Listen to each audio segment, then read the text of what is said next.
And include actually why you're doing this academy. Let's see, Blanca, you just arrived. Good morning. Hi, good morning. Hello, everyone. It's a pleasure to be here. I'm from Chula Vista, and I'm pursuing this opportunity to develop my leadership skills. My end goal is to become a school leader in the near future. And I think this is a good opportunity for me. Great, thank you. I'd like to introduce one person who is indispensable. Heidi, could you show yourself for a minute? Hi, everyone. Good morning. My name is Heidi Vitug. I'm Dr. Rose's assistant. I usually manage the back end things of the program. And, you know, it's nice to meet everyone. And thank you for joining us to this year's Women's School Leadership Academy. I'll be in the background. So if you need me, just send me a message and we can communicate via group chat. Thank you. Why don't you give your email again? Will do. I'll put it in a group chat.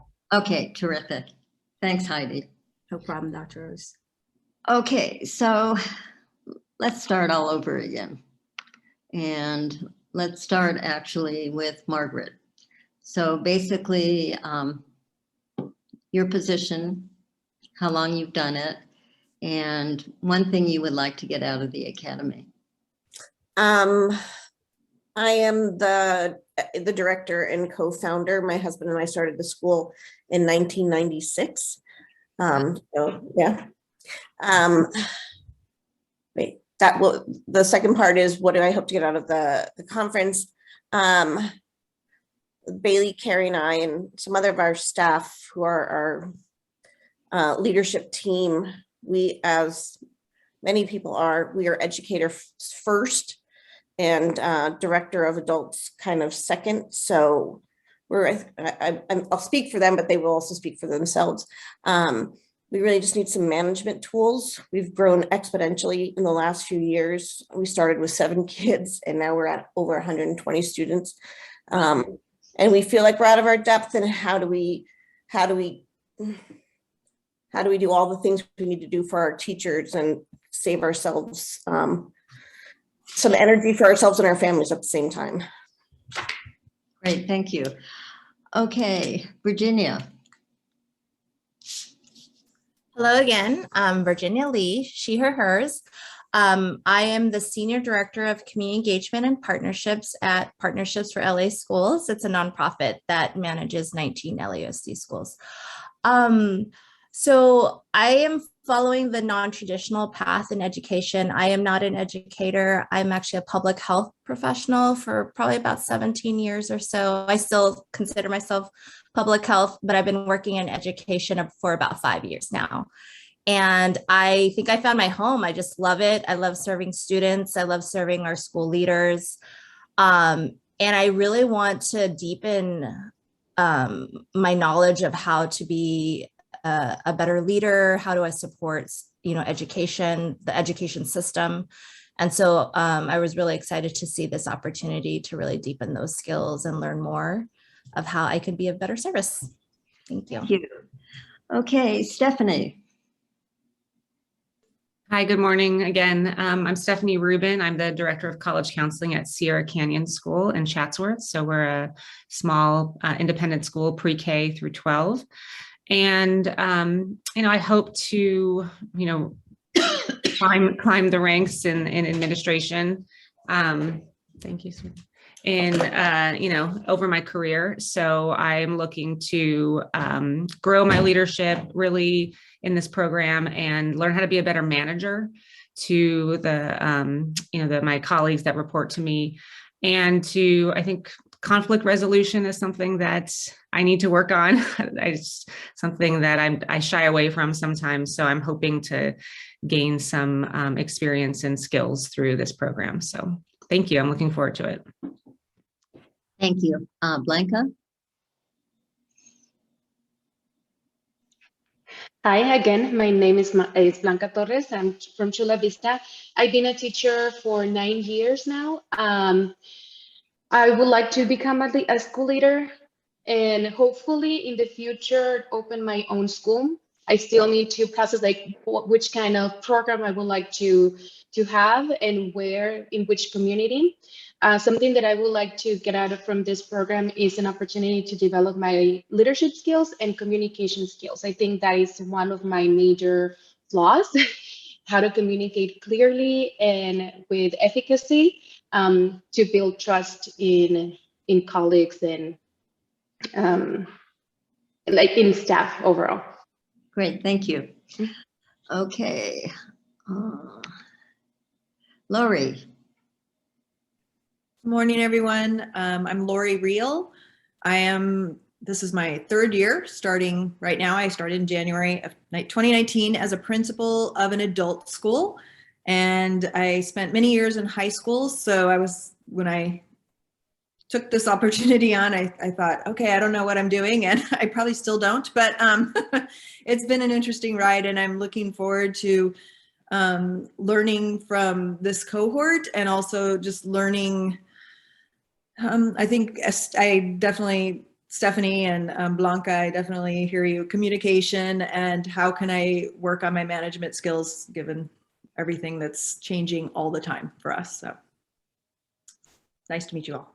Great, thank you. Bailey?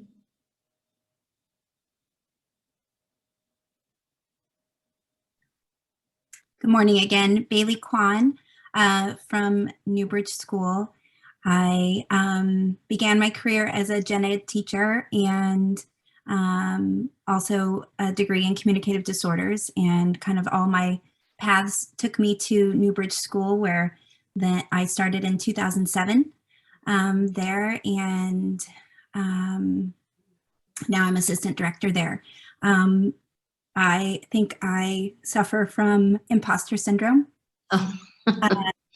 where I don't quite feel like I deserve that title, and I am trying desperately to find those leadership skills to feel worthy of it.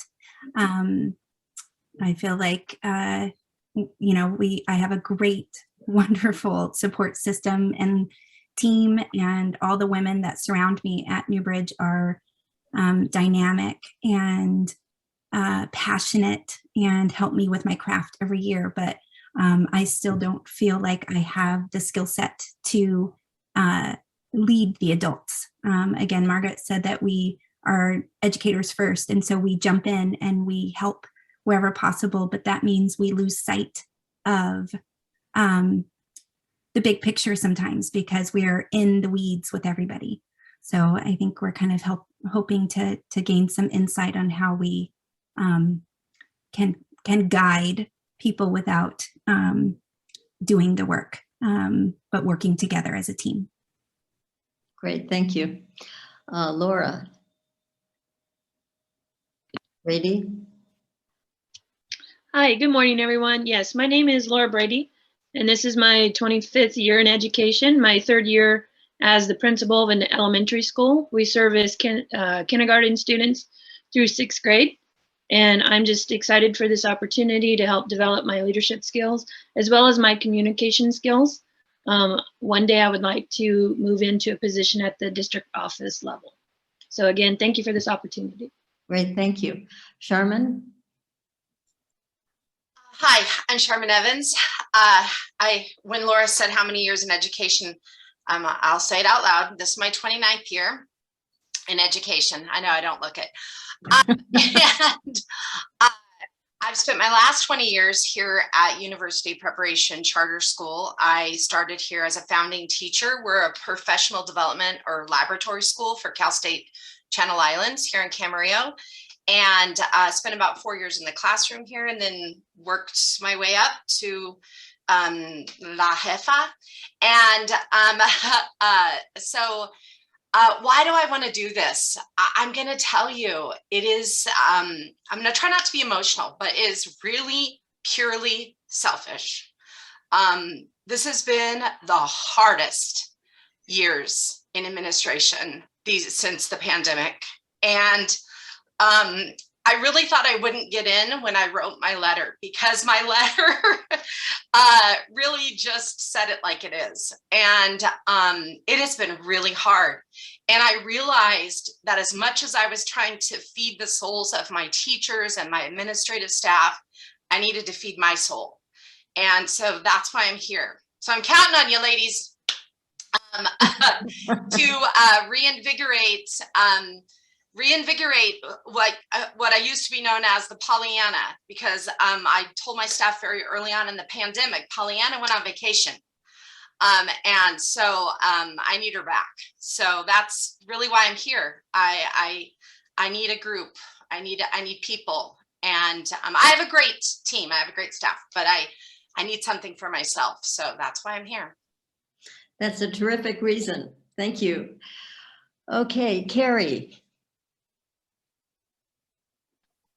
Hi, I'm Carrie Donahue. I work with Margaret and Bailey. I joined Margaret and her husband the second year the school opened. So I've been there for many, many, many, many years. I've taught for over 25 years in special ed. I kind of became a team leader by default, I think, just because I've been there for so long. So it's not, leadership is not something that I want to be a leader and I'm going to lead everyone and follow me. I'm kind of, it's just not my thing. So I feel as if I'm not very effective. I feel that the position I've been given as this title, team leader, doesn't mean anything to the people that I'm supervising. I think they could care less. So I need to make them care, but I don't know how to do that. I want them to care about the things we want them to do, because it only makes them better as teachers and helps them with their craft. And so I feel like I'm stuck in the middle, and I don't feel like there's any real, I don't know what the word is, any real way for me to hold them accountable, because they don't do what I ask them to do. However I ask them, no matter how I do it. I've tried all different communication strategies that I've, I guess, made up myself and studied on my own. And people are like, oh yeah, okay. And then the deadlines come and go and I'm stuck doing everybody's work. And I'm just, so I'm frustrated, and I thought this would be a great opportunity for me to learn how to navigate that with compassion and kindness. And because sometimes I'm just like, okay, well, I guess you're not going to do it. Thanks. And I leave the room. And I'm frustrated. And so who wants to work with that person? And I'm that person. So I'm here to figure all that out. Okay, thank you. That's a tall order. Yeah. It takes a lot of work. Allison. Good morning again. I'm Allison Garland. I've been in education, I think 25 years probably. So started as a chemistry teacher in high school. I have a chemistry degree, actually. The first plan was medical school. And then I started substitute teaching when I was pregnant and fell in love with teaching and education. I didn't teach very long, not even 4 years. And I just have always had great female mentors, which has been really awesome, that have really pushed me and saw something in me. And so I really want to be that for people that just said, hey, you need to do this, then you need to do this. So I've always had great people, great, people that challenge me and people that are my champions, just saying, you need to do this. And I'm like, okay. So I've really been blessed. So I am currently an assistant superintendent at Montebello Unified School District. And I've been there 4 years. So I taught for about 4 years. I was an AP for about 4 years at the high school. Then I moved to the middle school. Then I moved back to the high school. Then I was on a cabinet in Phoenix for a while. And then I moved here about 3.5 years ago. So I love it. I do student services. It's really fun. I'm surrounded by a lot of men. So at this level, there's a lot of men. And which is great. I love working with them, but sometimes you just want to talk to a woman, you know what I mean? Because we do think differently. So I really wanted to find a group that I could connect with and learn from. So I'm so excited to be here, and I can't wait to learn from all of you. Great, thank you. I'm used to being surrounded by a lot of men, except the pandemic changed everything. The men are online or they're not there. Okay, Chelsea. Good morning, everyone. I'm Chelsea. I work at Geffen Academy, which is at a UCLA secondary school. So it's on UCLA's campus. It's a hybrid public-private, and I work in their wellness department. It's a unique department that we have at our school, which it's a class that students have either every week or every other week, where we learn about a harm reduction approach to substance use or mental health. We've done a lot of identity work in regards to social justice movements. That's a piece that I've added to the curriculum. And similar to Virginia, my background's in health. I'm a certified occupational therapist, or a licensed occupational therapist. That's what I got my doctorate in. But I love education and I love working in schools. And I think my draw in education is its power to transform society. So it's a social justice focus and really encouraging students to think for themselves and know what's true because they know it to be true, not because I told them it's true. And what I'm hoping to get out of this program is I need like a tribe of women. I think I didn't realize that it's tough in the working world. It's very different when you're a woman. I think I wanted to not think that was true. And I'm coming up against a fair amount of that, especially in schools, which we know that there are so many women working in schools, yet there's still a discrepancy in expectations. So just looking for an uplifting group. I've never really had a female mentor. So that's, or like a group of strong female role models in my life. So that's something that I'm excited for from this group. And then as far as my trajectory of where I want to go, I'm kind of open-minded. I have a lot of interest, but I do want to step into a leadership position. I want to create something. And speaking to what Sharman had said about, the burnout and how tough it's been the past few years for educators, I find it difficult to teach wellness to my students when I see our administration and our teachers suffering so much. So what I would like to do is do something within the realm of school culture, whether it be connecting student wellness with teacher wellness, but just making sure that we're taking care of each other, because as folks in a profession of constant giving, we can feel like a shell of a human. And I think that that's really problematic because we end up bringing that into the classroom. So those are just some preliminary thoughts. I'm hoping to hone in on where it is I hope to land through the course of the next 6 months. Great, thank you. Deborah. Hi, everyone. I'm Deborah Bouvet. I've been in education since 1994. I'm currently the principal of Rigscade in Chino Valley. I've been the principal there since 2016. And I'm hoping to gain support and learn from other passionate females. I want to be better at serving students and my community. It's a Title I community. The last 18 months has really, I guess, so I don't even know if it's like, has sucked the air, has sucked the air out of my passion, so to speak, because along with running a large K school, you have your own family, and my leadership style is servant leadership. So just like listening to all of you right now, I have a little bit of this. I can relate to a little bit of this. I can empathize to a little bit of this. Like, oh my God, really? Yeah, me too. I'm purely selfish right now. I'm purely selfish right now while my soon-to-be adopted daughter is at my neighbor's house and my kids are eating cereal. Like I'm being selfish, but I also do believe that when we take time for ourselves, we have to be 100% in that moment to learn, rather than just triaging everything.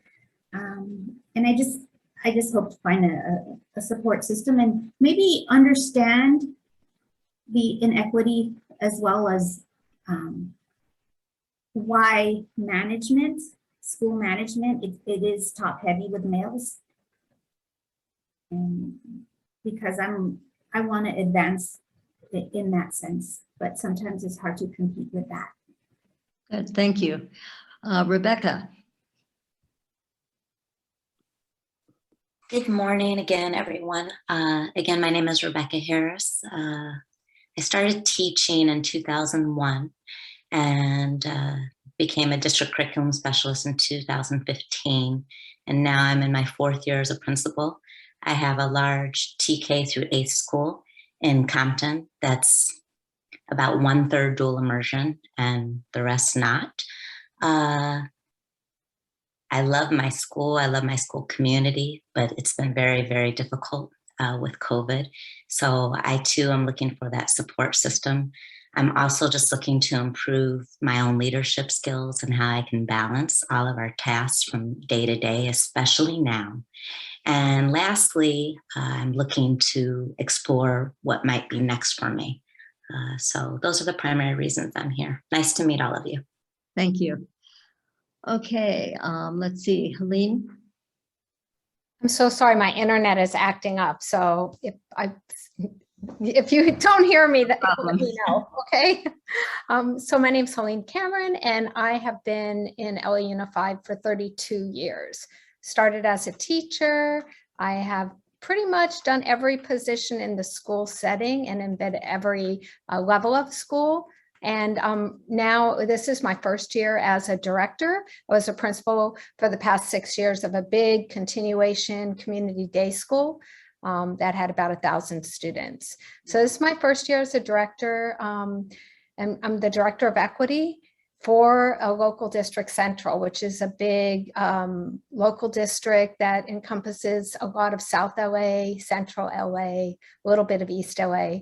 So definitely a high level of underserved population in our schools. So I'm looking at honing my skills and getting some more skills in working with principals as a leader instead of being the principal and leading. It's a very different dynamic, and also, having a support system of women outside of the district.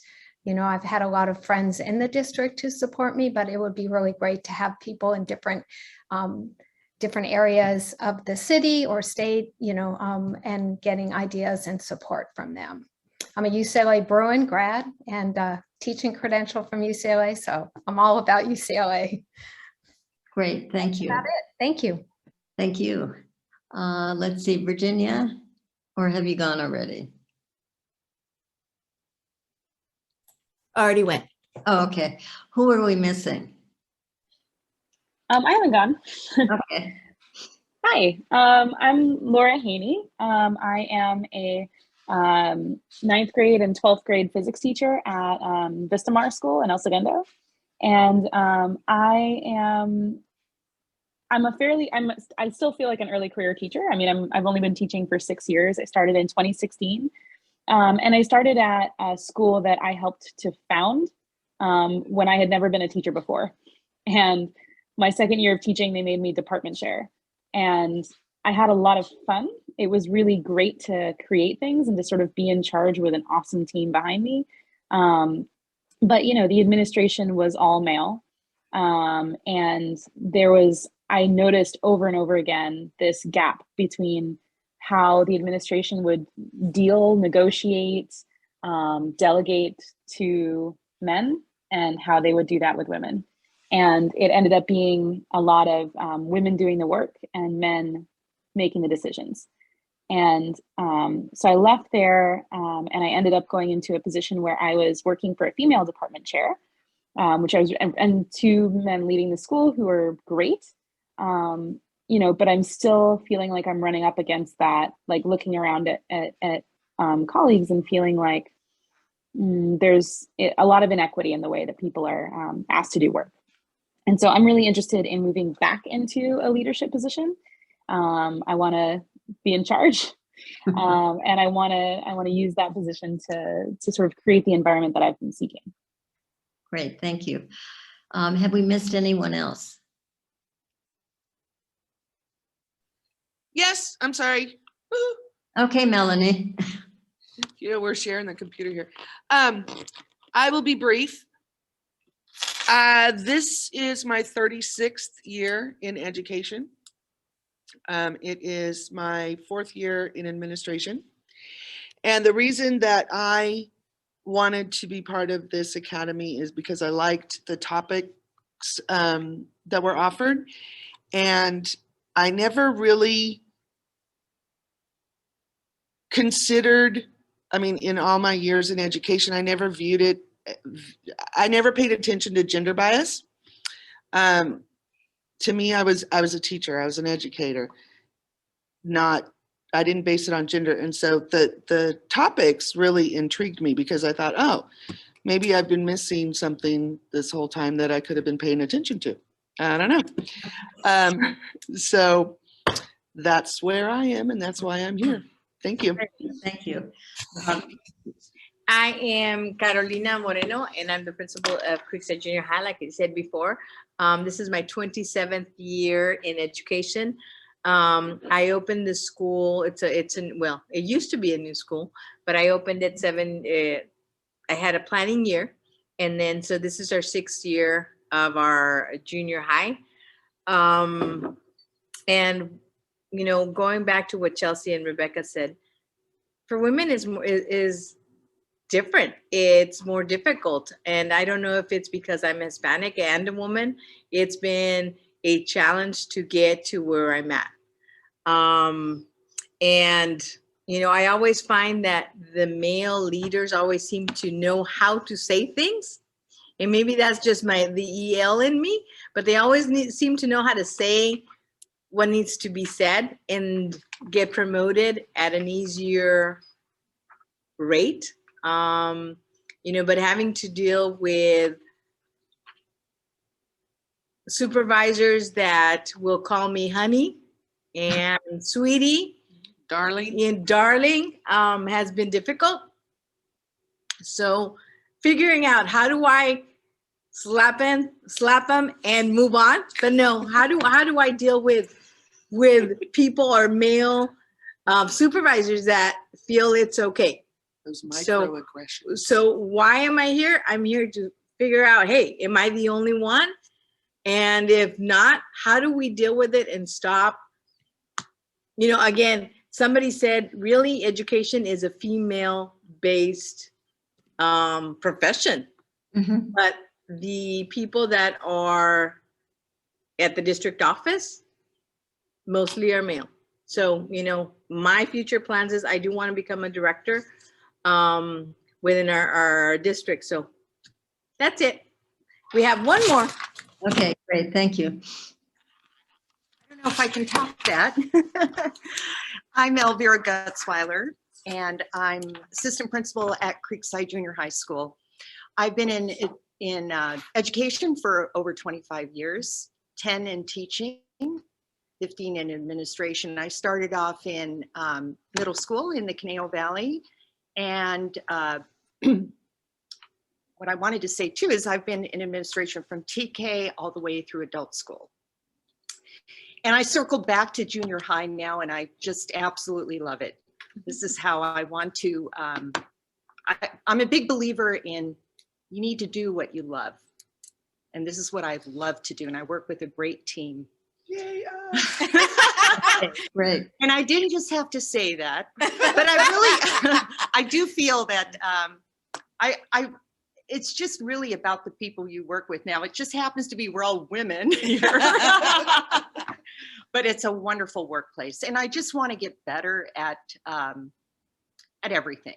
I'm a constant learner, and particularly I really want to really improve on the networking, my communication skills, and instructional leadership, and how to communicate with teachers in a way that will be effective. And my future plans are I'd like to be an educational consultant at some point, but in the moment, just be better at what I do. And I'm very happy to be here and excited about this opportunity and this part of my journey. Great, thank you. Did we miss anyone else? Okay, we have two people here who are going to facilitate the groups in a few minutes. I'm going to have them introduce themselves, but I need to talk for a few minutes before we get started with the groups and the PowerPoints. Okay, Nikki Wesley. Thanks, Nikki. Dr. Rose. Yes, good to see you again. Good Can you to hear see me? you. I was talking to my cousin yesterday. Oh, yes, Yeah, great. Vanessa, yeah, I'll be seeing her again soon. Good. Well, welcome everyone. I'm excited for you in this journey. It truly is rewarding to be able to meet leaders outside of our own schools, campuses, districts, entities, and build those relationships and learn from each other. I think it's going to be a highly rewarding experience as you continue for the next 9 months, I believe. My name is Nikki Wesley. I graduated from UCLA twice with my bachelor's, and I also participated in the ELP program where I received my doctorate in educational leadership. I'm currently the Assistant Superintendent of Human Resources in the Redondo Beach Unified School District. I did start my career in LAUSD as a teacher and an administrator, and I've been in Redondo since 2004. I was a middle school principal, a high school principal, a director, and now I'm an assistant superintendent. I'm happy to be a resource for you and support you any way I can. And I look forward to meeting you in the groups, and I'll make sure that you have my email before the end of the day, if it's not on the agenda already. Thank you. Nikki, what's next? Superintendency. Okay. Yeah, that's the next step. So just look out, Linda. Okay, terrific. Lisa Miller.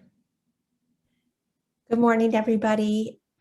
So nice to be here with you. I look forward to spending time with my small group. I'm Lisa Miller, and I am Assistant Superintendent of Student Services in Conejo Valley Unified School District. For those of you not familiar with that, because that's not actually the name of a city or a town, it's actually Thousand Oaks area of Ventura County. I also am a graduate of UCLA's doctoral program just a handful of years ago.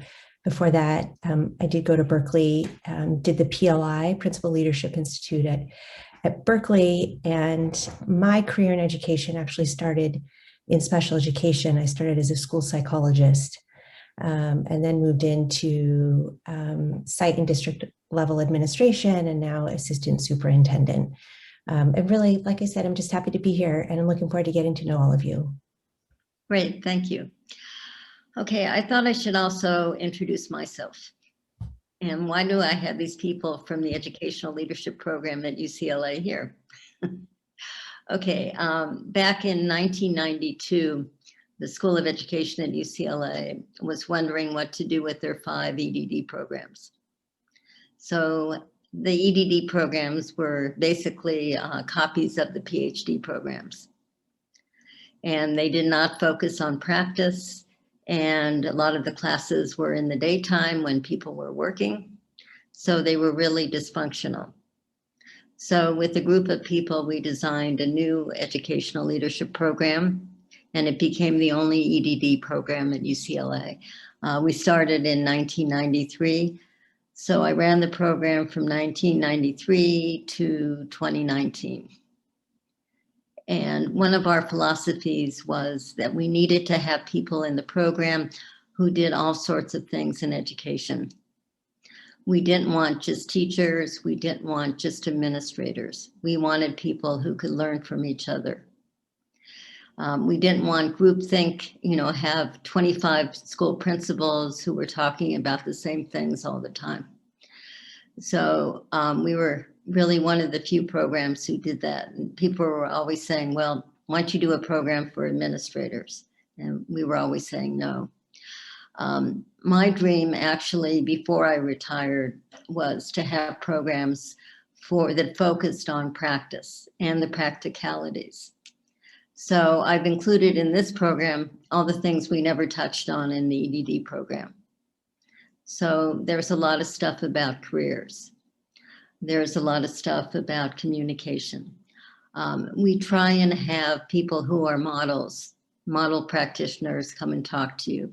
So you can hear how they sound, what they do, what they've learned from their mistakes, what's worked, what hasn't worked.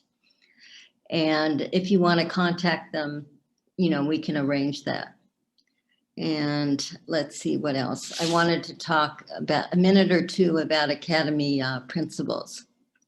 So your input is essential. You know, if you get on a bus, there's a thing you can pull to stop the bus. Well, if you ever feel that the program isn't giving you what you need, you can figuratively pull the chain and tell us what is needed. Also, the same thing goes for Zoom fatigue. Is there anybody here who has not had Zoom fatigue? I know after an hour and a half, I start getting antsy and I start moving around and stuff. So you have to let us know when that happens and we can try and change what we're doing or take some time off. Also, there are days when you're going to want to talk about the pandemic. So you can do that either with the whole group or in your mentor circle. Or there are days when you want to talk about something that's happened at work that you need some help with. So you're each going to be in a mentor circle with about 6 or 7 people in it who you can talk about with these things. The session on Tuesday night, we're going to focus on mentor circles and have someone talk about mentoring and what we're going to do in the circles. Another principle is you can learn from each other. I figure there's about 700 or 800 years of experience in this group. So probably anywhere from 6, 7 years of experience in education to 30 or more. So over that time, you've all learned a lot. But one thing you have to pay attention to is confidentiality.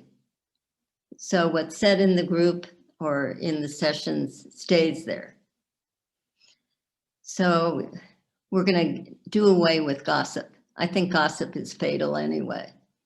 It creates a lot of drama and it just kind of ruins things. Okay, one of the principles that we're using this year is from a book called Act Like a Leader, Think Like a Leader by Herminia Ibarra. And I sent you in one of the emails that listed the topics, I sent you the link to the whole book and I sent you the link to one of her YouTubes in which she explains it. It's fairly brief, I think it's 19 minutes. So she believes that reflection is only part of the issue. In all professional development programs, they focus a lot on reflection. Reflect on what you've done, reflect on what you can do, think about it, be introspective, and so on. The only problem is if you don't go beyond that, nothing changes. They're just thoughts and they're lost. And you'll have the same thoughts over and over again, and nothing will happen. So according to her, she views it as essential to act. So act rather than just reflect. You know, think about something and then a few days later, act on it. The learning happens while you're acting. And if you're going to change, your actions have to change. I mean, I can think for 20 hours and not change anything. It'll just all be the same. Okay, let's see. So we have a number of really terrific speakers. They've done all sorts of things in education. And you can learn a lot from them besides their topic.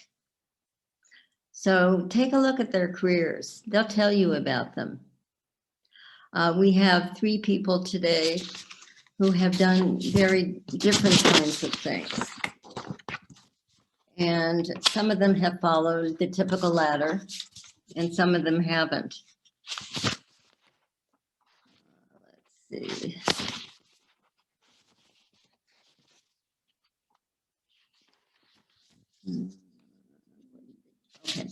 So one is Joanne Culverhouse, and she is superintendent of La Habra City School District. So she has followed a fairly typical progression: teacher, principal, assistant superintendent, superintendent in different districts in California. Although I think she started out in Nevada. Caprice Young. Caprice has a very wide-ranging career. If it's out there, she's probably done it. So recently, she was National Superintendent of Learn for Life. She was Superintendent of Magnolia Schools. She was the founding CEO and President of California Charter School Association. She was President of the Los Angeles Unified School District. At some point, she was a deputy mayor. At some point, she was vice president of a foundation. So she's done a lot of different things. And right now, she's contemplating what she's going to do next. So the third speaker is Jean Hybrex, who's the former head of Harvard Westlake School. So she retired, but not to sit home. So what she's done is she's the chief academic officer of the Spring Education Group. And they're a group that includes 4 different networks of independent schools. And they basically grow schools. So she grows the curriculum. And she runs around the country doing this, even in the pandemic. So I think it's really kind of fun to listen to them. Besides learning from them, they're going to be on a panel that talks about leadership in times of calm and leadership in times of crisis. Do you have any questions, thoughts, comments? Okay, so Lisa, Nikki, and I are going to lead 3 groups, and we're going to talk about your leadership journeys. So you're going to put your PowerPoint slides of your journey on the screen and discuss them. So what were the challenges? What were the supports? And Heidi, are you there? Yes, I'm here, Dr. Rose. Okay, so if you could put us in our 3 groups, we can get started.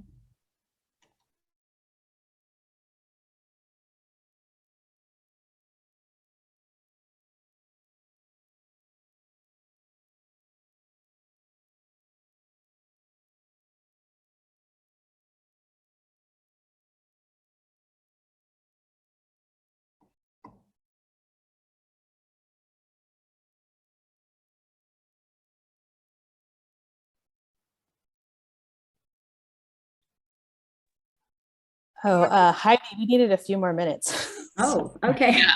All right. Sorry, we're on our last person. No problem. If we can put me back and stop and put us all back. Oh, well. Hi, Rebecca. Hello. So we have, I think, most people back. Let's see, Elvira, Carolina, and Melanie, you're still on your telephones? Okay.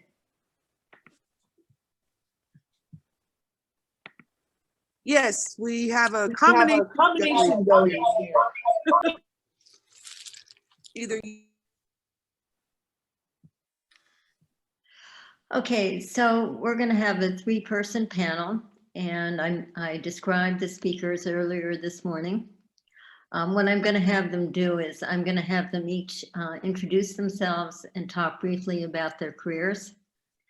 And then we're going to go to their leadership actions in times of calm, have some questions and answers, and then do the same thing, but in terms of leadership in times of crisis, and then have a Q&A. And then at 2:30, each of them is going to have a group, and it's a chance for you to talk about your leadership in times of calm and in times of crisis. Okay, any questions before we get started? Good. Okay, Joanne, could you briefly describe your career for us? Absolutely. First of all, I want to commend everybody. Wow, Saturday morning, you've been on a Zoom since 10 o'clock. I see a few twitches and a few left eyes, but for the most part, it seems like everybody has had a quick little break to get away from the Zoom.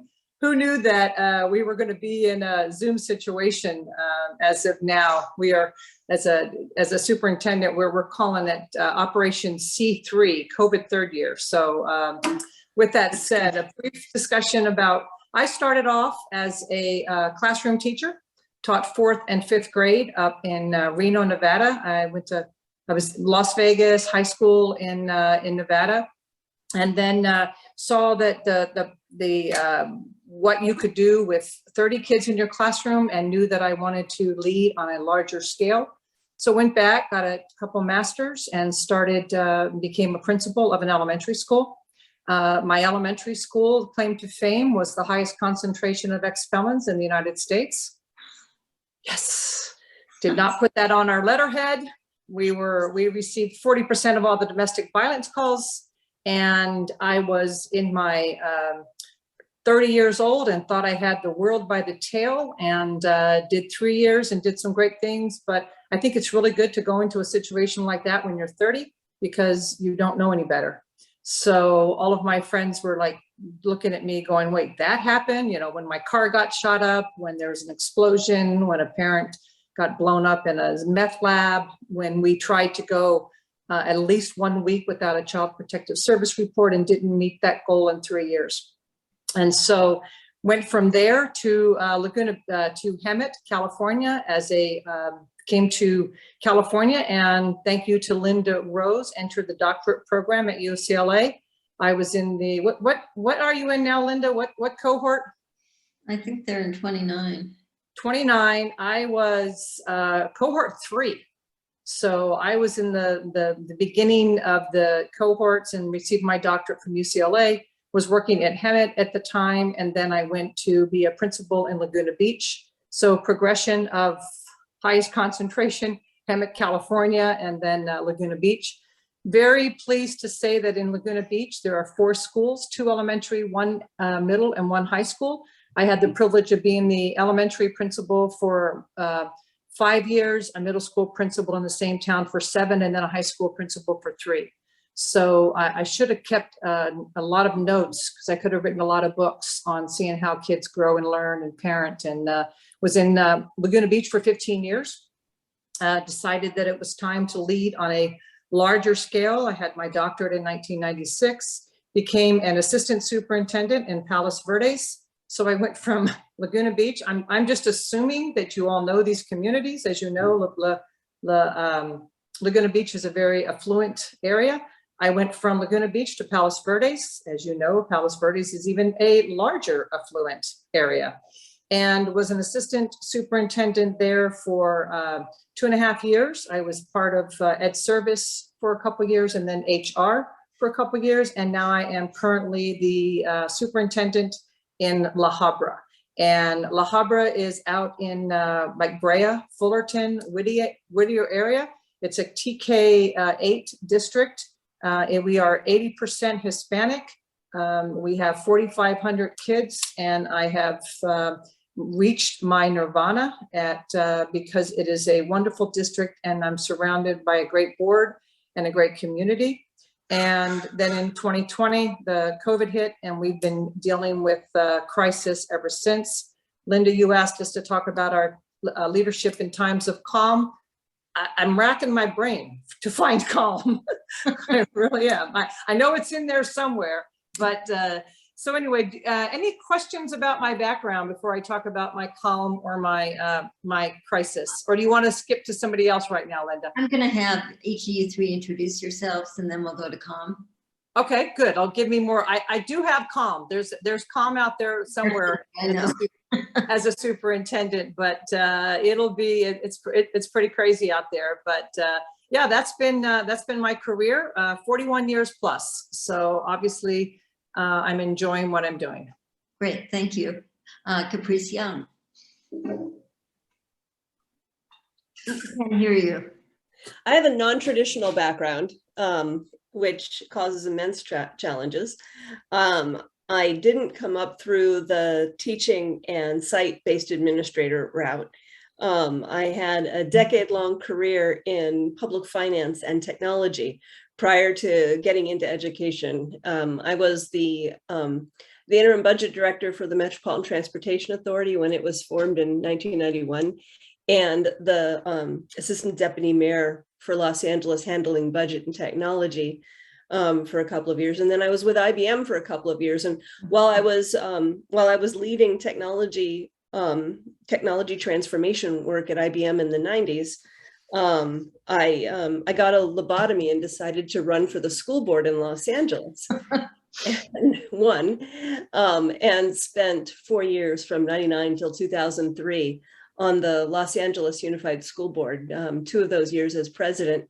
During the years when we hired Roy Romer and began the massive $20 billion construction program and instituted a 10-year arts program, and also did a focus on elementary reading as our big projects, and a massive, we had an $800 million E-rate program. So I'm proud of the work that we did those 4 years, but I do not wish that on anyone. It's such a huge organization, and I know a lot of you live it every day. I left there, and I had fallen in love with educators while I was on the school board. Coming out of tech and finance, I didn't know that you could actually, hang out with nice people all the time. So I started something called the California Charter Schools Association at a time when nobody really knew what charter schools were, and grew that organization for about 5 years. And then since 2008, I've been doing turnaround work and transformation work. And I've done that with a for-profit online education company, and with an education foundation, with a teacher training nonprofit organization, and with 3 charter management organizations ranging in student size from 4,000 students to 49,000 students. And currently I am consulting, and my biggest client right now is an organization called the EDGE Foundation, which focuses on coaching for students who have ADHD or adverse childhood experiences, and loving it. So I'm serving there as their interim president and chief operating officer. But my whole last 15-year career has really all been about supporting organizations that by choice or by crisis have been forced to go through major changes. Great. Oh, and I was and Linda was my Linda was the one that put me through the doctoral program, and I was the cohort of Lucky 13. Thanks, Caprice. Okay, our third person, Jean Hybrix. Hi there. Hello, everyone. So lovely to see you on this Saturday morning, and too bad that we couldn't be in person. And one of the first, one of my last big outings, or the last time I was actually on the UCLA campus, was just before shutdown in 2020. I did along with a couple of other professionals, conducted a session a live session for this program, and it was such a pleasure. And then it's 2 years later, right? So I entered teaching in my 30s as the mother of 2 small children, and I was thinking that, making the assumption that teaching was, offered better work-life balance for individuals who are parents. I just thought that would work nicely with parents, and I thought I would just try it out. I hadn't aspired to be a teacher as a young person, but I had these 2 kids at home, and it, in some ways it does work nicely because you sort of have the same daily schedule, but I had no idea how much work it was. Nevertheless, I got into teaching, and I loved it, absolutely loved it almost right away. So just decided that this is where I was going to stay. I was trained as a chemist, actually. And so with an emergency credential from Los Angeles Unified School District, my first job was at Taft High School as a chemistry and physics teacher. I was there for a few years and was asked to apply for a job at an all-girls school in West Los Angeles. It was called the Westlake School for Girls. They needed a chemistry teacher, and I'd gone to an all-girls school. My own high school was an all-girls school, and I loved that atmosphere and thought it was especially a nice way for girls to experience high school. So I applied for the job, got the job, and almost as soon as I got there, the Westlake School decided that it would merge with the Harvard School, which was an all-boys school, and Harvard Westlake became an entity. So I did love being in the all-girls school, but then there was, the merger came about, and I stayed, suffice it to say. I stayed for another, 20 some years and eventually became the head of Harvard Westlake School. Along the way, I spent 10 years in middle school. I wanted to try something different, and so I thought I would try middle school. I did a lot of curriculum development. I eventually became a middle school principal. Again, this was at Harvard Westlake. At about this time, I went back to UCLA, and I was in cohort 4 of the UCLA doctoral program. So this was all in about the time that I was the middle school principal. I was named head of Harvard Westlake, stayed there for 11 years. And I will tell you the big difference in that job compared to being, say, a school principal is that there's a tremendous amount of fundraising that one does. So, we're constantly raising funds for all sorts of endeavors. And that gave me a lot of good experience that I then translated into various boards that I worked on. I retired in 2017 because I felt like I'd done everything that I really wanted to do at the school. And I did want to just try something different. I wasn't quite sure what that was. I've always contemplated, going back to being a classroom teacher because I did love that very much. But I did some consultant work, and the consultant work evolved into other pieces. And now I find myself working for a company that provides services for schools all over the country. And they provide services for a lot of preschools and then some middle schools, high schools. And and they provide services of all kinds, marketing, legal support. And I am their chief academic officer, which means that I oversee a team of about 20 individuals who have all kinds of expertise in education, from curriculum selection and development to instructional coaching to accreditation to assessment. And we are the education team for this company. It was involving a lot of travel before COVID. Just anyone working in schools knows that COVID just has completely changed the work for us. So my work is primarily remote now, but we've just been scrambling for the last 2 years trying to keep our schools either open or not open, but serving kids as well as we can, regardless of whether we're open or not open. So, I was really, I could be retired right now, but I was really glad to be working for the last 2 years because, and especially trying to help schools because, it's meaningful work during a time when it's just been so tough in schools. And it just gives me a lot of pleasure to be able to at least do something for the teachers and principals who are part of our network.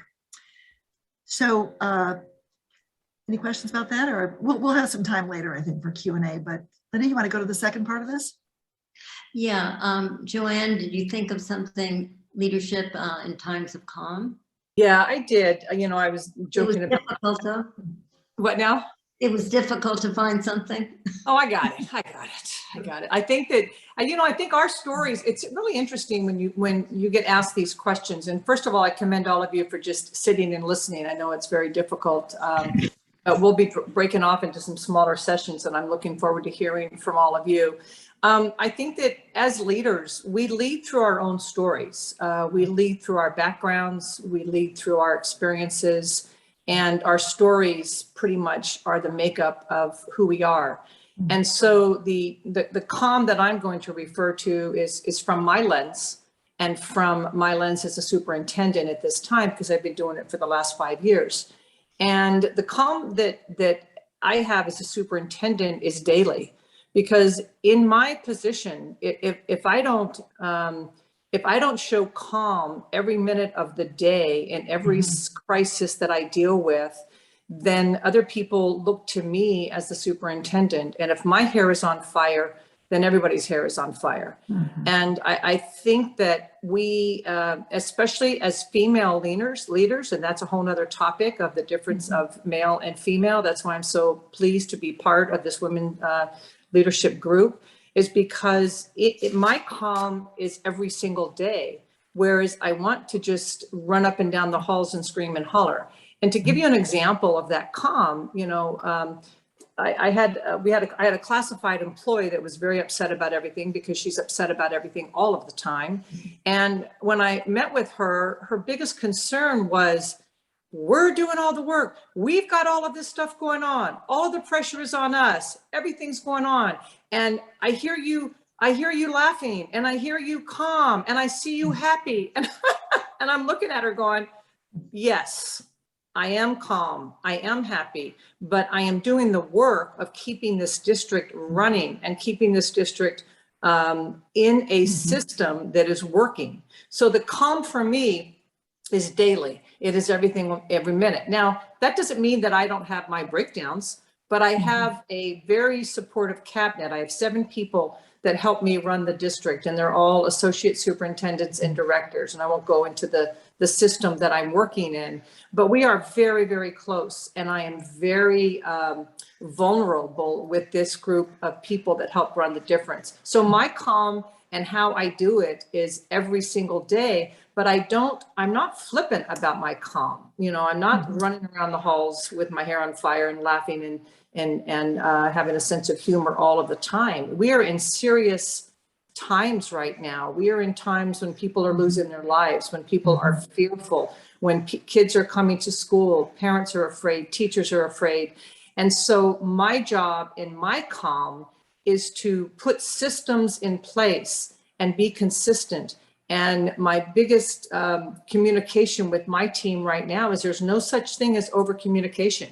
We have to communicate all the time, every day, because if we don't do that, then there's people make it up. So if they're not hearing from me as a superintendent, they're going to think that things are in chaos. So I think that's kind of what you're looking for, Linda, in my calm, is that I think that, well, I know that as I am running this district and working through this crisis of COVID and still having to do teaching and learning.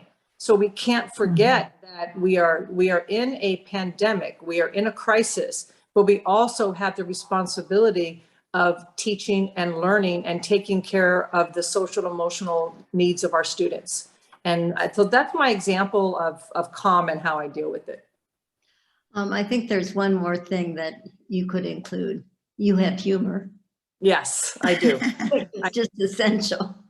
I do. And I think that has gotten my cabinet through. I mean, they will walk in.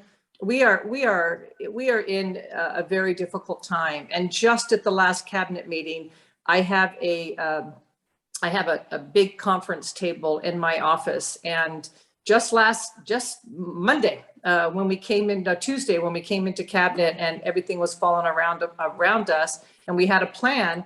But when they walked in, I have a ping pong set that sets on my conference table, and I had it set up and I had little roundabouts and we played a round of ping pong. And so smart. And I had a little bracket up on my board. It was very quick. It was about 10-15 minutes. And then we took down the net and put the paddles away and got down to business. So those are the kind of things that we have to do as leaders to set the stage within our jobs. Thanks for the example. It's terrific. I'm going to go out and get a ping pong table. Oh, it's great. I have a table cornhole set too. I got all kinds of stuff. Okay, great. Okay, Caprice. You're on mute, Caprice. You're on mute. Sorry, I should just get that tattooed on my forehead. You're on mute. Do it backwards though. You have to do it backwards though. Yeah, no, that's right. That is right. I could put it in my background. But you know, my job is crisis. That's I'm afraid I'm actually not very good at calm. and that's okay, because I have structured my career in a situation, like in the context of being able to do what I'm best at, which is staying calm in crisis. But I would say that I would want to reinforce the point that your calm is when you get to put in place the structures that are going to save you during the crisis time. And that's really, really, really important. It's not uncommon, for example, for leaders to feel like, oh, I have to be the bottleneck for everything, because otherwise people won't need me. And so I need to have, control by, in a way of everything has to come through me. And I'm the one who makes all the decisions. The challenge is if you've set up your calm time to be like that. Likewise, if you set up your calm time where as the person in charge, you also have a lot of individual deliverables in addition to managing. If you set it up like that, then as soon as you hit crisis, you're already on overload. And that's a really big challenge. So I have 6 things that I manage by during calm, and then I shrink them down during crisis. But the 6 things that I manage by during calm are voice, vision, people, money, governance, and systems. I know it's a lot, but you really do need all 6.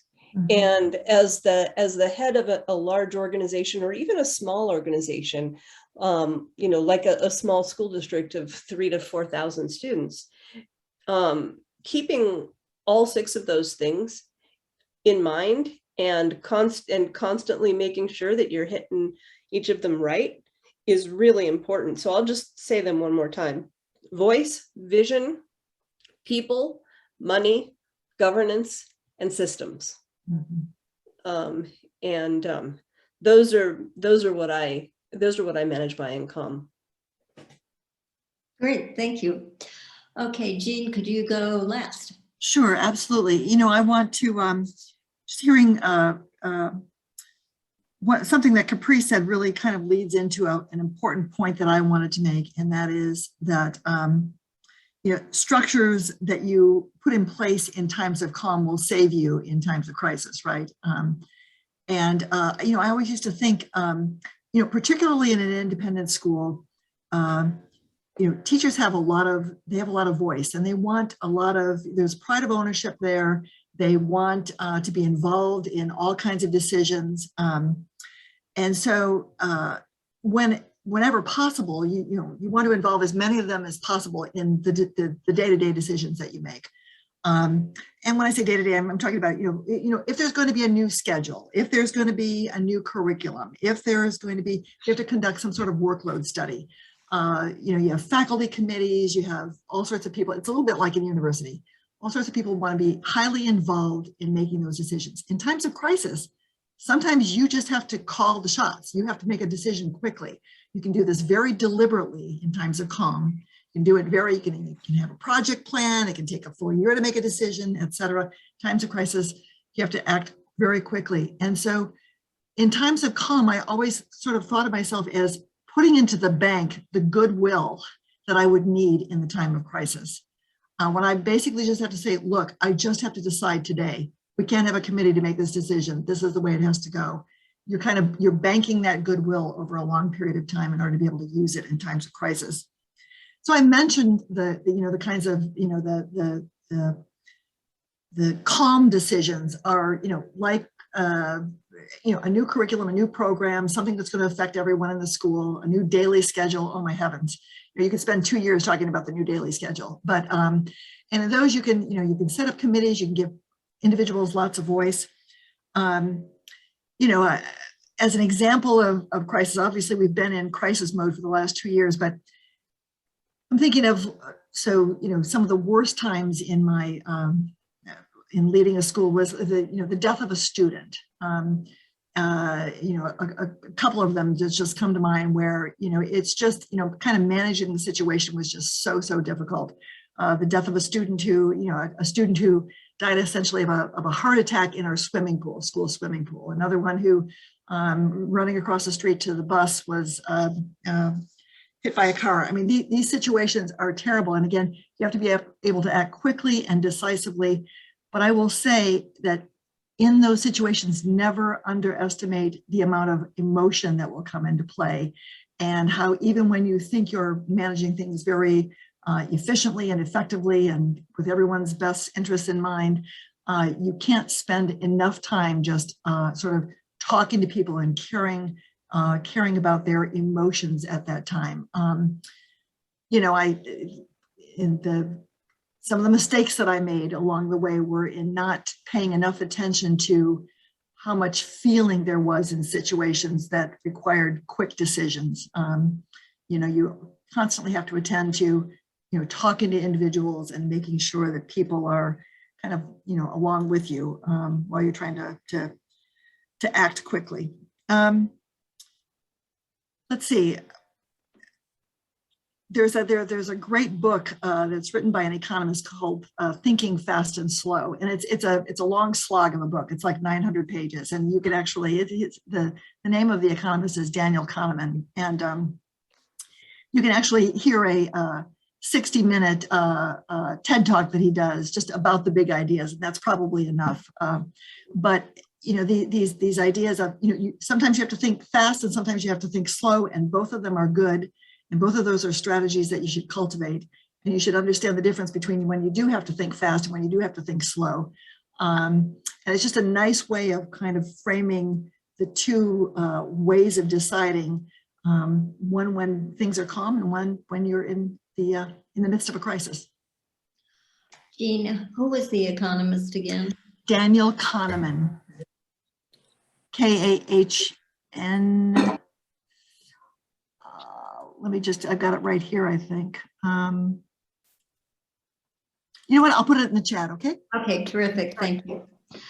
Okay, questions. Obviously, it's hard to separate times of calm and times of crisis, but we try.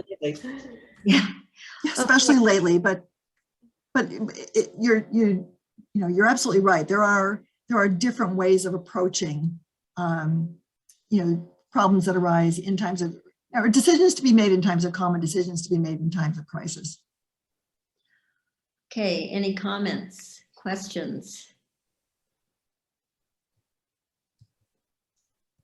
Come on, somebody speak up. Yeah. Someone's got a thought out there. I can feel it. I just appreciate Jean's, I really believe in that. And you have to put the goodwill in over the time with, you know, when you're leading either teachers or whatever, whoever you're leading, because when the crisis comes, it's always going to be on the leader, right? The administrator, and you have to make that ultimate decision. And I really appreciate that thought, because I didn't think of it that way, but yes, I that's the way I think I've led over the years. And thank you for that. That you know, makes it clear for me. Thank you. Oh, you're welcome. Every once in a while, I can remember myself thinking, you know, I'm pretty low on my reserves right now. Yeah. I want to piggyback on that, Helene, what you said about what Jean had said, because you know, there's so much push for stakeholder input, or what are we calling it now? Community? No, I think we changed it again. Educated community. I don't know what we're calling it now, but that's in the LCAP. They can't decide what they want us to call it, but there's so much push for that. Yeah. But in this last 2 years, A, we didn't have time to do it. And B, we would have never, ever kept our students and community safe, because we would have been debating it for forever. But it was hard to pull the trigger and be like, no, we just have to make the decisions. So I so appreciate hearing it from mentors for us that, you know, it's okay to do that. You know, I appreciate that you say that, because we were talking before the team came on, and we are not, I mean, in times of crisis, we are not surveying anymore, because you cannot make a decision. I mean, before in areas of calm, when you have that goodwill, you do surveys, you do teams, you make decisions. We do not survey, you know, and you deal with a handful of unhappiness of angry parents or angry staff, and you make decisions and you talk to everybody, but you cannot survey in these times of crisis at this time because everybody has a different opinion. If I can say one more thing, I think it actually has made the community trust us more because we've been decisive and we've stuck to it.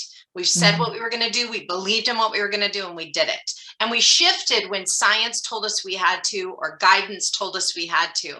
But otherwise, we stuck to it, even with the naysayers. I think one of the things about that is if you've got your systems in place during calm, it's not that you stick to those systems during crisis. It's that you consciously and communicatively diverge from them, right? So if everybody knows this is how we normally do things, and here's how we're changing that right now for these reasons, then people have the stability of the baseline and the understanding of what's changing. Because the alternative to that is if you have ad hoc systems on a daily basis in the regular time, then what happens when you go into crisis is you're figuring everything out from scratch, and you really don't have time to do that. And so if you have your traditional systems, then you have a baseline to change from. And it's a much more logical process that is easier to communicate to your team and to your stakeholders as you move forward. Yeah. Yeah, I think I've never been an administrator really. I'm mostly coming from the teacher side of things. And I know that the friction that we would have between faculty and administration when it came time to make a decision was there was no sort of protocol for decision making. So there was no sort of like decision tree where like, okay, this kind of decision has to be made just by the administrators because it has to be made quickly or because it involves information faculty don't have or whatever. And these kind of decisions are up for grabs. And at some point after like 5 years, we figured it out that we needed to identify moments when a decision was being made as a group and when a decision was being told to the group. And once we sort of separated those two kinds of conversations, it made everything that was happening a lot more clear. And it wasn't so much that faculty didn't resented not being involved in the decision. We just wanted to know what was happening. Right. I would say remember that forever, because I believe that it's incumbent upon the leader to always let folks know right away, how is the decision going to be made? In this particular instance, we're going to do a survey, and based on the survey results, then we're going to, choose a couple of finalists, and then we're going to, or I'm going to hear what all of you say, and then I'm going to make a decision. I mean, that's different than, we'll do a survey and whatever the majority thinks goes, or I'm going to listen to all of you and then make a decision. Those are two different. So the administrator should say that right up front, because it's frustrating, just as you've said, not to know or to be trying to guess. And I think I think the other thing that leaders have to do, be it principal level or at my level or whatever level you're operating is you have to always be able to tell your why. If you put it out there that this is the decision without the reasoning behind the why, that's why it's so critical when you put messages out. You always, like with my team, we are always figuring out the why of the decision that we embed into the message to our families or to our teachers and staff. And that has been very, very helpful. And then sometimes the individuals that disagree with that why, sometimes it's a phone call. I have been on the phone more in the last 3 weeks than I have been, because every email I get from a parent, instead of putting an email back, I call that parent. And same as with the teachers. I get concerns from teachers. I'm out at the schools a lot, but it is really helpful. I probably called, I would say, over 75 parents this week, just this week. with emails and concerns and social media that was popping up. And it's tampered down the chaos around the decisions that are being made. If they know the why and they're hearing the why from the superintendent, it makes a big difference than putting out those messages without some type of communication. And parents just want to be heard right now. They're scared. They want to be heard. Yeah, as a faculty member in a department meeting too, I think that one of the nicest moves that an administrator ever made was noticing when I was agitated during a meeting because of some decision that had been made, or, you know, they were emotionally aware enough to notice like there's something they're not saying in this meeting, and they called me up afterwards and asked and gave me a chance to talk about it. And it was good. It hadn't happened before, and it made such a difference. Good. I mean, I just got an email before I jumped on here from a teacher who is, you know, I know her well. She's been through cancer. She's been in the ICU. She's afraid. And I will get off of this call and I will call her and I will spend time listening to her. And I can't make it better for her because we're not going to close down schools. I don't have the authority, nor is it the best thing to do at this time. But at least she will know that I am empathetic and I care about her fear.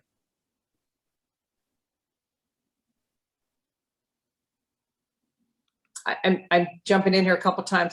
I'm just going to piggyback off of what you said too, Jean, about that, about knowing when to get credit into the bank. I'll give you another example. Before the holidays, and you know that Laura, you were just talking about from a teacher standpoint.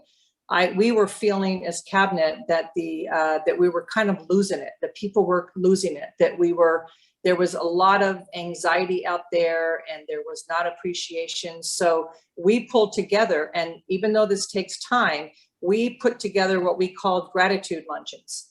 And it cost us money, but we got a taco truck at every school. And instead of just putting I've only had 9 schools. Well, I have 10 schools because I have an early learning center. But instead of just putting the taco truck at the school and saying thank you, I spent at least 2.5 to 3 hours on every single site. And I was serving up the horchata and serving up the limes and the lemons, and every person that came through, I was able to make eye contact and a conversation and then sit down and have a meal. So that is, did I have time for that? Yes, I made time for it, but it went a long way to keep it, to just get everybody calm. And I'll never eat another taco again in my entire life. The same.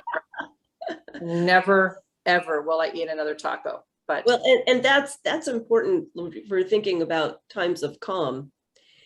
You know, I know that there are situations where the school will go, oh my goodness, the superintendent's on campus, there must be something wrong. Right. But in times of calm, if you're regularly out and about, then it doesn't immediately inspire fear when you happen to walk onto campus. Right. And so keeping up that pace of being very visible in the time of calm is absolutely vital to being able to be successful in the time of crisis. And it takes real discipline, because it's so easy to stay in your office and answer your email or make calls on the phone, or write that board report, or there's so many things you can do from the central office. And the fact is, there's always more. When I was on the school board in Los Angeles, I made it a point of visiting at least one school every day, first thing in the morning, just as part of my morning routine. Now, there are thousands of schools, so it's not like I got to every school, even in the course of 4 years. But it did go a long way, because people were then like, oh yeah, we've seen her. She's a real human being, not just the name at the bottom of the email that has come. I think to add to, and maybe to summarize and expand upon some of what you're saying, this idea of having your systems in place during times of calm. And I think also the idea of expanding your toolbox during times of calm, like looking for opportunities to learn new skills and tools, because what I teach to my students is what I'm teaching might not be applicable right now, but maybe down the line, you're going to say, oh my gosh, I'm so glad Dr. Rivera said that, because I'm going to use that tool. And so what comes to mind for me is like meditation, and how many of you are talking about this high degree of self-awareness, but also this high level of emotional intelligence that I think can only really come when you sit with your mind, because it's a scary place to be. But when you know how to respond to that and understand that that's a temporary feeling, I think it speaks volumes with the way that we can interact and support the folks around us, and kind of like you're accruing, right? Like self-care points that in a moment of crisis, you can remind yourself, I know how to do this. Let me pause, take a step back, reflect on the tools I have, and figure out which one I need to use, rather than like exhausting them all at the same time and then realizing that that wasn't even what you needed to do. So I appreciate those outlooks, and yeah.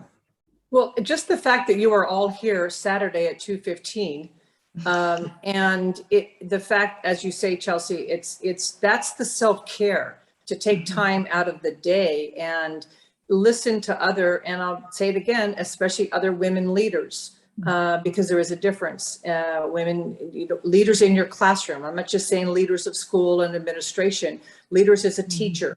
I think it's very important that you take time out to understand that everybody else are going through some other difficult times, and just to be able to talk, to be able to, even if it's on Zoom, but like you say, you have to take time out and reflect on what you do on a daily basis. So I appreciate that, Chelsea. Thank you. Well, and Chelsea, what you're talking about also is what I would describe as, leadership, even for individual performers. I mean, even if you don't have people reporting to you, you still can be a leader on a campus. And that's really important. On a lot of campuses, there are internal politics, right? And some people this, some people that. And if you can be the person during the time of calm that fosters communication in the time of calm, also then in the time of crisis, you can be the person who can move people to what I would describe as measured urgency, right? Because what happens a lot of times is all of the petty bickering that often happens on campuses during the time of calm has established a soil in the campus that is not conducive to surviving and doing well in the time of crisis.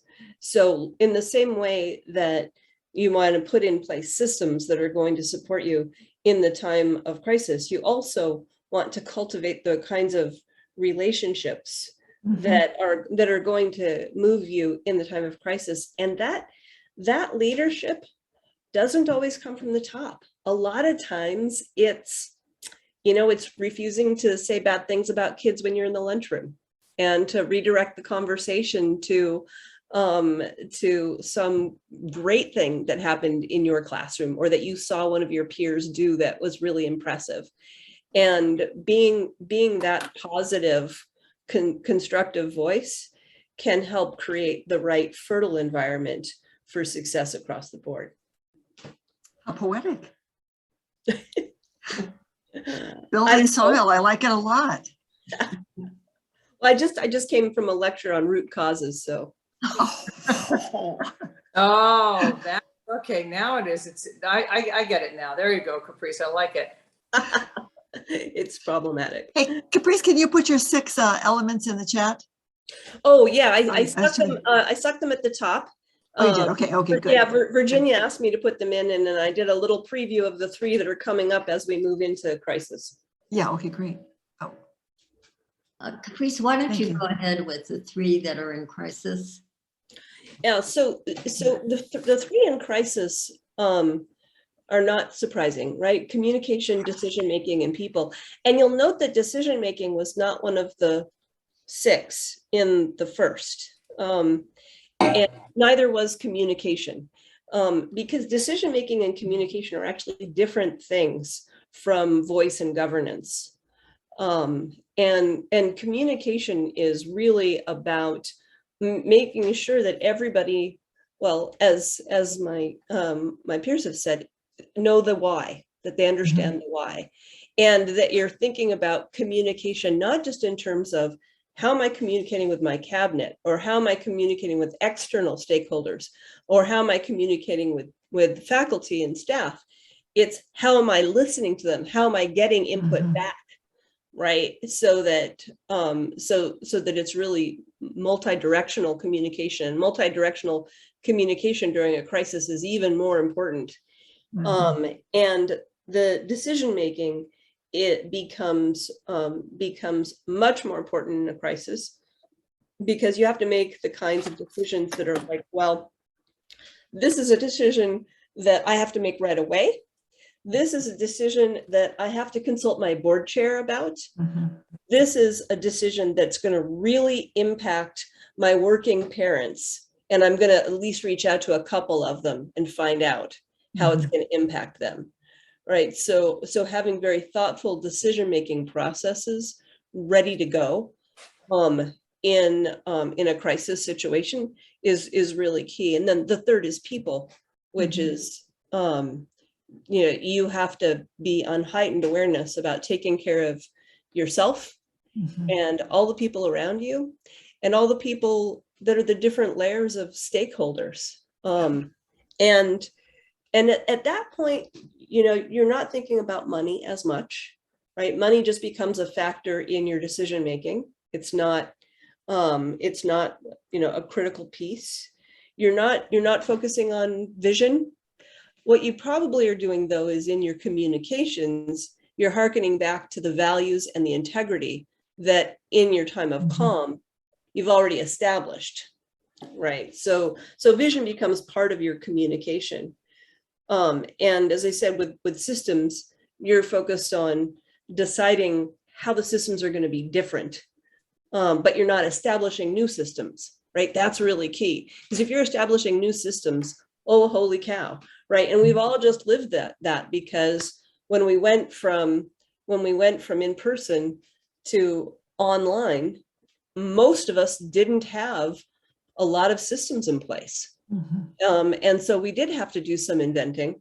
And I think a lot of us would have wished that we could have gotten a little more notice about that, you know? So, and then the governance piece, again, goes back to communication and decision-making. You're only thinking about governance in the context of those two things, right? And being able to narrow in on those three items, communication, decision-making, and people, simplifies your life tremendously. So I'll give two examples.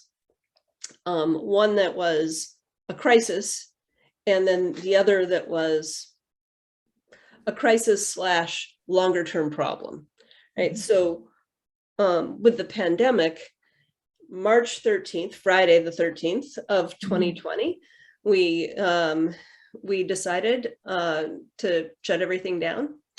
And I met with my team, and we decided together that for the next however long it was going to take, we were going to have daily meetings.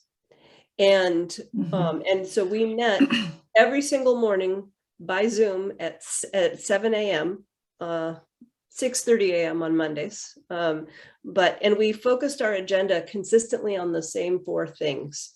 And we decided on what those four things were going to be together. Safety, our team, learning and making sure that learning was continuing to happen, and communication. And so we jumped into it directly with, here's our standing meeting. And here I had one person on the team responsible for each of those areas. And then after 2 weeks, we dropped down to 3 days a week. And after the first month, we dropped down to once a week. And then after the third month, we dropped down to going back to our normal management systems, but having just a focus on safety on Fridays. And so you can see that we established a quick structure with clear responsibilities, and then we evolved it based on the needs, right? So we didn't say, oh gosh, we have to meet every morning forever, because that's what we said we were going to do. We said, no, we're going to start meeting every day, and then we will evolve it as we go. But because we were able to put that in place, it made everything else easier. Now that was in the context of like our hair's on fire kind of crisis. The other thing that we did was, well, there was just a ton of things, right? Because we've all lived this. But now let me switch just so I don't take up too much airtime. In 2010, I got a call from a board chair who said, golly, it's September 28th. We've got 4,500 students in 17 schools, and we can't make payroll on September 30th. That's a problem. And so I was brought in to first come in as the interim CEO, transition the existing CEO out in a friendly way. He knew he was in over his head, and wanted to save the baby. And the baby was this group of schools and the students that they served quite well. And as it turned out, the financial problems had nothing to do with graft or corruption. They had to do with the fact that they had somebody who wasn't trained in managing money in charge of the money, who just made stupid mistakes that someone who was a money person wouldn't probably have made. But what that meant was that I had to first raise $3 million in about 72 hours. And then bring together all of the principals and the leadership team and cut the budget by 25%. But since it was September and it was going to take probably till the end of October to fully implement the cuts, we actually had to cut the budget by 30%.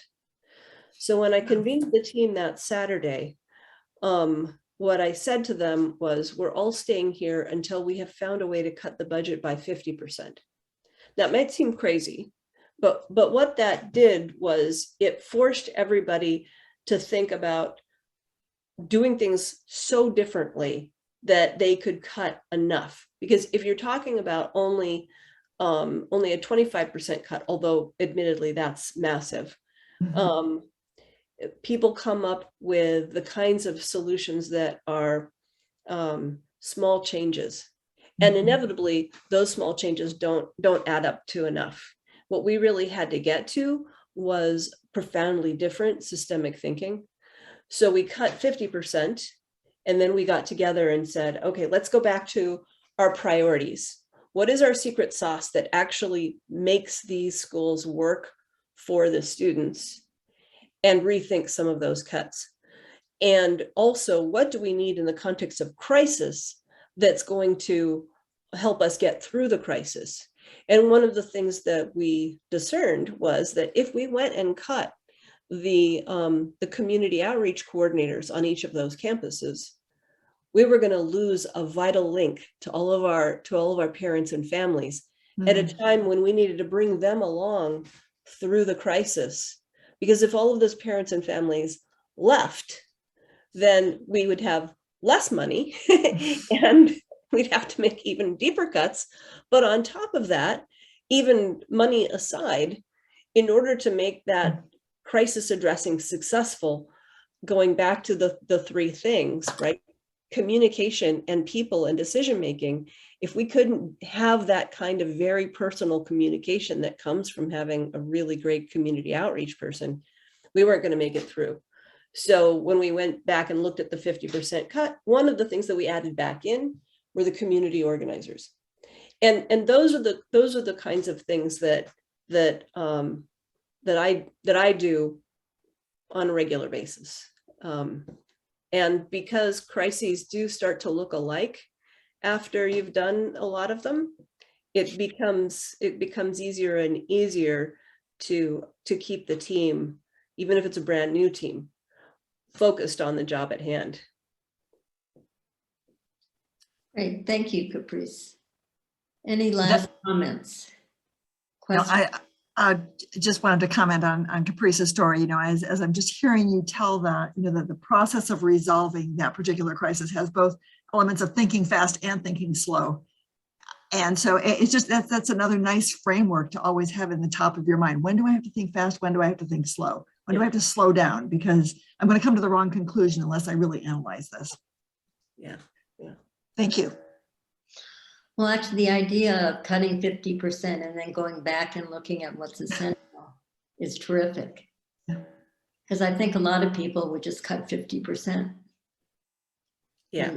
And it'd be even more disastrous. Any other comments, questions? Okay, we're going to go into our small groups until 3 o'clock. And Heidi's going to take us there. Yes, Linda, we're ready. Okay, let's go. Well, Linda, are we coming back in the group or just going off after the groups? I think we're going to break after the groups. Yes. Oh, that's right. 'Cause you guys are here till 4. Never mind. Okay, got it. Okay. Sorry, it took so long. Oh, it's a great story. It's all fine. All right, here you go, ladies. Okay.